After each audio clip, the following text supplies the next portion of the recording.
Thank you, Mr. Chairman. Congratulations, General. It was good to meet with you, and I thank your family also for their service.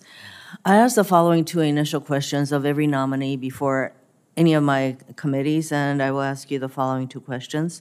Since you became a legal adult, have you ever made unwanted requests for sexual favors or committed any verbal or physical harassment or assault of a sexual nature? No, Senator. Have you ever faced discipline or entered into a settlement related to this kind of conduct? No, Senator.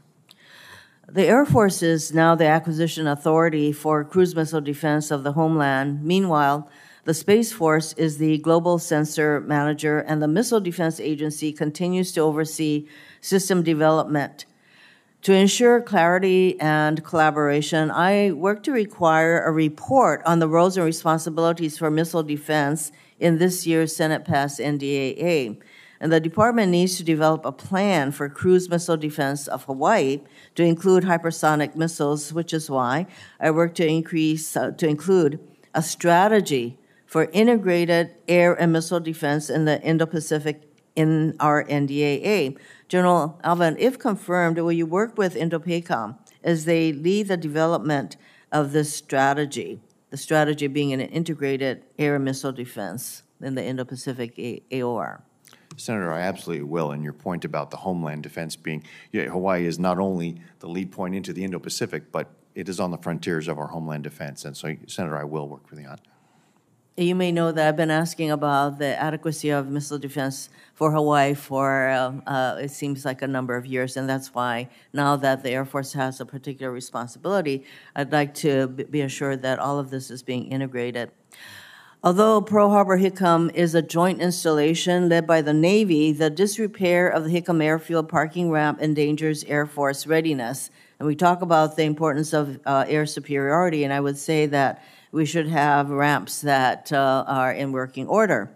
General Alvin, if confirmed, how will you ensure infrastructure across the Pacific supports the Air Force's power projection requirements?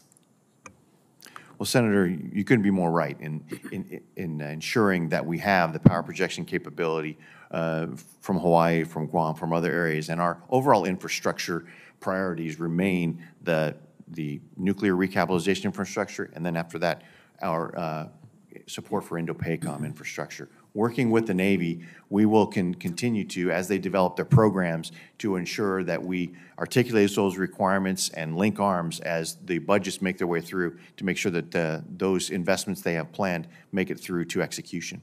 Oh, as I mentioned when we met, that I've physically went to see the parking ramp that at Hickam Airfield, and I saw a chart that showed all these red areas where a plane could not be parked if it's loaded to any particular extent.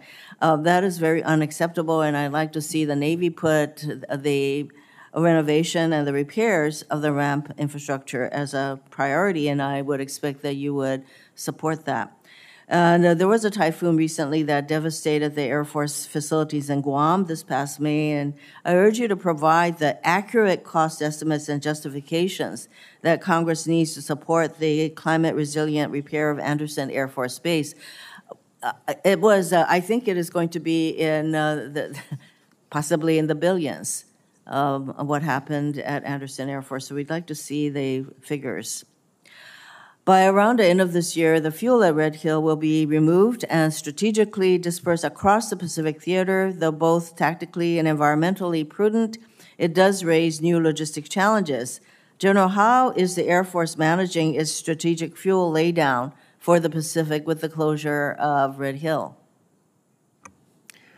Senator, thank you for that. When we look at the logistics laydown, specifically to your point on fuel, this is something we work with the Defense Logistics Agency, Indo-PACOM, as well as the Joint Staff and U.S. Transcom, and understanding where the best location for those storage facilities are, and ensuring that as we do that, we work closely with allies and partners to ensure that there's safe storage, there's accessible storage that will enable us to not only leverage them in peacetime, but should conflict arise in our employment of agile combat employment, that we are able to access those in a safe and responsive manner.